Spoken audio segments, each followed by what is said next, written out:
Chăng, cô thật giàu, và cô cho sử dụng cái cho luôn, vì cô rất kém bớt số theo,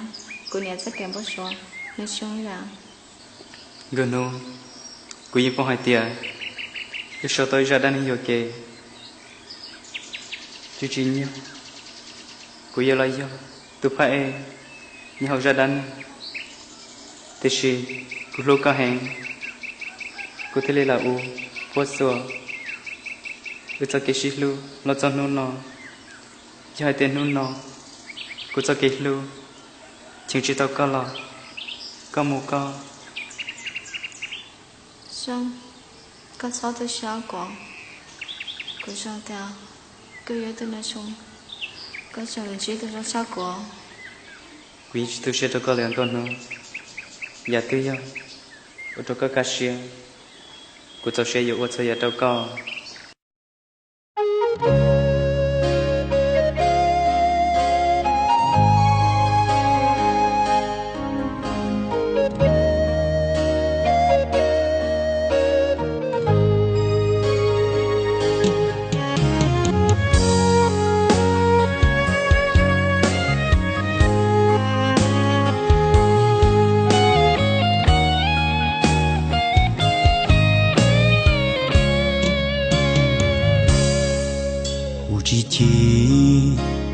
chỉ trao có cụ chỉ tu xia lên mùa vì cụ prua lu nên chỉ xứ lúa đèn tận tua thiên lu chỉ tàu có cụ tu xia trao cụ tiền nó cụ luôn nên cho nhẹ chỉ tao sa tê là tru có thể cho cụ nó bỏ chê thọ có muốn nên toàn đế chỉ son chỉ cho kê bề trao đôi chê trao luôn du luôn đó trao luôn nhỏ tia có chỉ cho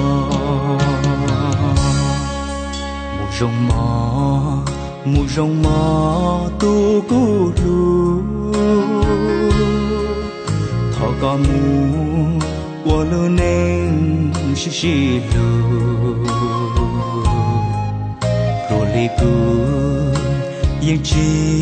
tu xia cho có nia có gì liò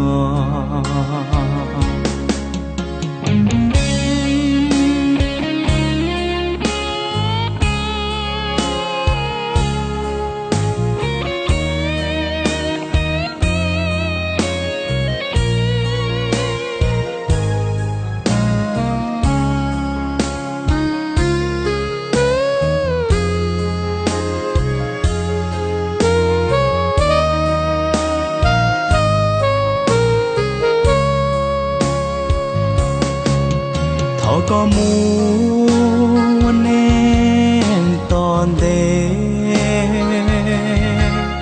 chỉ son chỉ cho kê bề trao đôi chê trao luôn du luôn đó trao luôn nhỏ tia có chỉ cho tao sống mùa tu mùa kia có yêu chỉ cho cả gió cù lờ thì chỉ có từ mây đua trên sân trái hậu cũ luôn đua chia chỉ lo li